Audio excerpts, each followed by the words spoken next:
Pak! Ganda ka? Hey royalties, it's me, your one and only Ken Simon. And today is a Tuesday, it's March 27, 2025, and time check, it's 10:38 a.m. And nandito lang ako, nakahiga sa room ni moms. Cause actually, since yesterday, masama pakiramdam ko. Not really masama pakiramdam, but yesterday before lunchtime, nag-start ako mag-LBM. I don't know why. Kasi Sunday night naman, prepare lang kami ng kinain. Then ako lang naman yung nagkaroon ng LBM. Then, okay pa naman ako noon. Then, kagabi, ayun na, naramdaman ko na I feel nanlalatan, parang nanghihina. Kasi naka 6 times na ako hanggang kaninang 3 a.m. in the morning. Since then, wala pa naman ulit. This morning, TMI yun. I tried kung meron, pero wala namang lumabas na. Pero medyo nanghihina pa rin ako. I tried to drink water, but I think kailangan ko ng something like electrolytes. Then, probiotics. But good thing naman, later, pag-uwi ni mother, we'll be going to SM Hypermarket to do our grocery, monthly grocery. Hopefully kayanin ang katawan ko kasi medyo nanlalata pa at nanghihina. O diba, simula ng vlog natin, medyo hina yun. Tapos ang nakakaloka pa, so nag-LBM na nga ako. So this morning, ginawa ko na yung daily weigh-in ko. Nagdagdagan ako ng 3 pounds. In-expect ko nga, bawas na bawas kasi nga over yung LBM. Tapos 3 pounds, ewan ko, nagugulahan na din ako sa weighing scale na yun. But anyways, that's the update so far. So, I'm just waiting for my mom para makapag-grocery kami. Hopefully kayanin. Then, baka doon na rin kami mag-lunch. Then, bibili ako ng mga electrolytes like maybe Gatorade or Pocari. Then, may probiotic. Ayoko pa naman ng ganito, yung nasakit yung tiyan. I mean, yung pag-LBM, carry lang naman kasi kung nasa bahay lang naman. Pero yung sumasakit pa yung tiyan, ayoko ng pain! Ayun pa, tapos kagabi pa, hanggang madaling araw, parang ako nasusuka-suka. So, ayoko pa naman ng feeling na gano'n. Ayoko kasi nung sumusuka or yung feeling na nasusuka. Then, later, mga early dinner, mga around maybe 5:36 p.m. I'll be meeting my friend from Singapore. It's Damsy Girl in the house later. So, baka mag-parkal kami kasi hindi pa daw siya nakapunta doon. So, yeah. We'll be with mom and baka din si Tito. And I don't know kung makahabol si Zams kasi nasa Manila na siya. Kasi dapat ng isang araw, hindi nag-reply si mom. But anyways, yun. Magkita kami na later kasi tomorrow na pala yung balik niya ng Singapore. So, yes guys. I'll just update you na lang later. So, yes.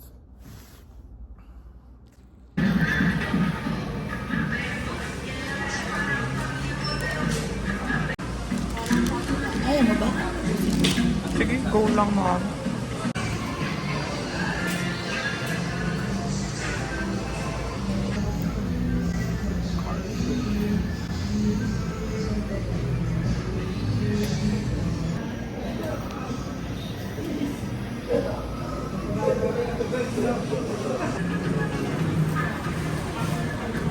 A few moments later. O pag-birthday niya sa akin. Moms, parang hindi ka nang libre noon. Pag ganon. Di-dessert. Ay, bakit? Ay, walang ring din.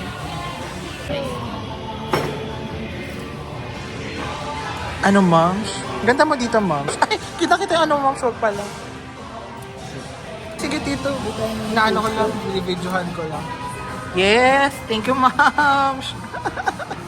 Ikaw na. Oh, explain mo kung nasaan tayo. Kung ano gagawin. Hello guys, we're here in Park Hall. Ano ba to? Pasay? Pasay, tito, di ba? Makapagal. Ay, Yes, Makapagal. we're in Macapagal Arroyo. Where you can rest in peace. Ang ganda ng mga ano ko din, mga pores ko. Ang lapit mo. Oh. Nasaan tayo ngayon? Saan tayo kumakain? Dito kami kumakain ngayon sa Dickie's Barbecue. Ayan talaga yun, ang lapit. Ang lapit naman kasi, dapat pala ganito. Ayan. Di ba pwede dito? Pwede naman. Paano pag gano'n? Ay, hindi, ganyan talaga. Ay, Parang ano sisirain ba? mo. Kaya nga. Uy, parang sisirain mo Paano naman. ba? Hindi, ganun lang talaga siya. Ganyan lang siya, hindi ganun. Ayan, yan yung sasabi ko sa'yo. Mali ka. Di ba naman nakikita?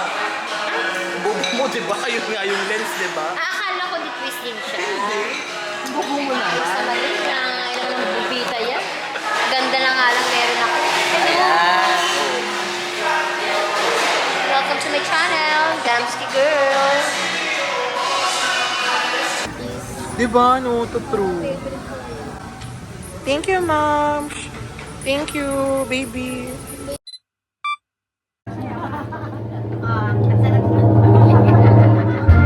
Birthday to you. Happy birthday to you.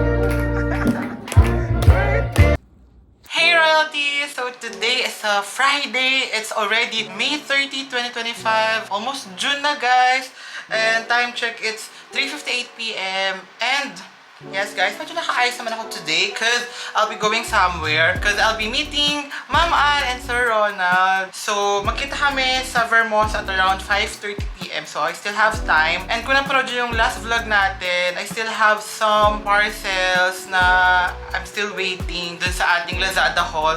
And dumating na sila this past few days and i-unbox ko na sila. And may isa pa ako nadagdag na i-unbox sa inyo. And medyo ano rin naman to, connected naman din dun sa haul natin last time. So, let's open it. So, unahin na natin tong naidagdag ko. Kasi, biglang parang sabi ko, parang masarap. Pinagsamang masaya at masarap kung may ganito kapag ginawa mo yung something na yun. Papakita ko sa inyo muna para ma-explain ko. Diba?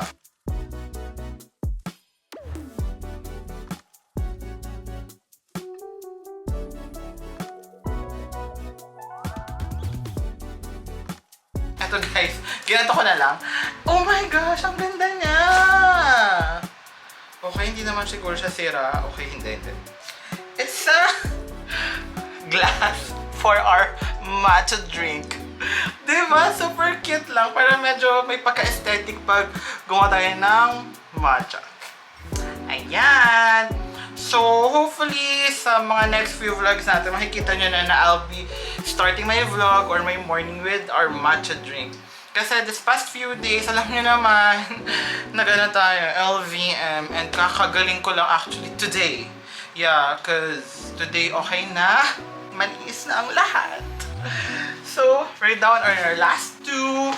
So, ito yung mga nahuli nga dun sa ating Lazada haul nung last time. So, this one is something na hopefully I'll be able to use talaga. Cause this one is a parang phone pouch. O, diba? Hindi siya phone patch siya.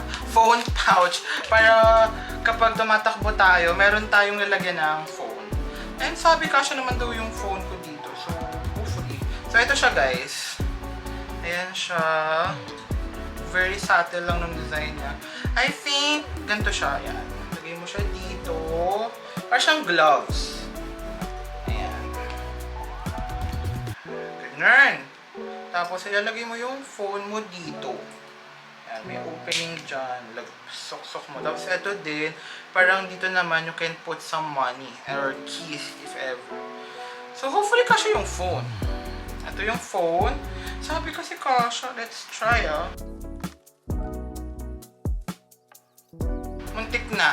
Muntik nang hindi. So, kasya naman.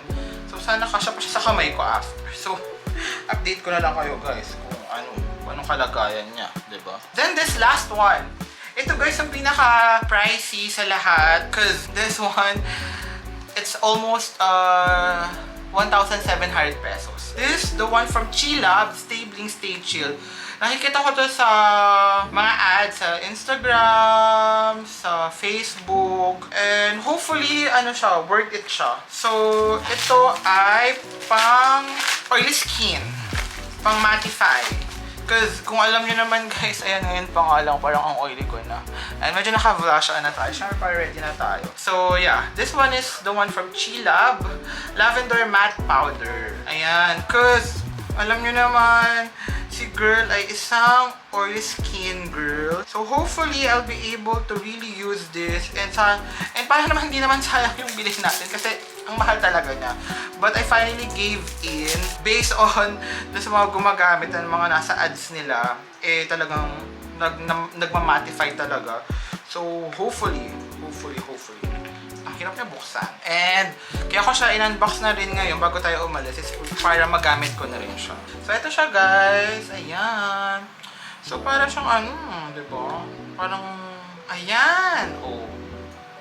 Ayan siya. Lavender matte powder. Tapos pwede rin, may mirror dito. Pwede tanggalin yung Tapos may kasama siyang, ano ang tawag dito? Yung puff. Hindi kasi talaga ako ma-makeup, guys. Let's try this. Kung totoo na hindi ako mag-oily skin. So, paano ba? Hindi kasi talaga ako, guys, ma-makeup person. I tried before, pero hindi ata talaga for me ang makeup. So, nagalagay lang konting parang blush on brow para fresh. Pero mostly, ano lang talaga yan, skincare. Tapos, pati nga sa lips, ano lang yung ano lang, tawag ito, yung Lucas Papaw. So, ayan siya, guys. Parang medyo parang gel-like siya. So, hindi ko alam kung meron na to. I think. Baka. Tapos, paano ba? Dab.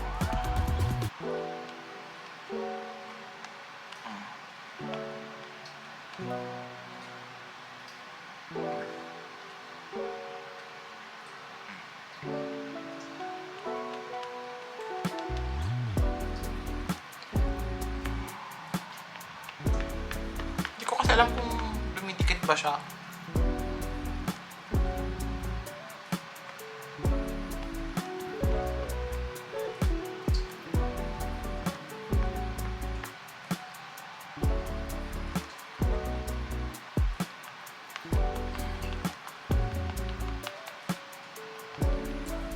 Okay. So, ano, nag-mattify ba?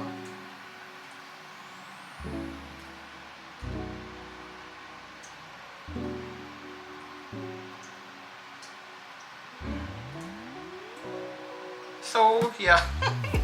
Ang mahal nito ha, pag hindi effective. So, I'll just update you. Pero parang nawala naman yung pagka-oiliness, no? So, yeah. Alright. I'll update you guys later sa aming meet up ni Sir Ron and Mama Ann. Cheers! Okay na. Thank you!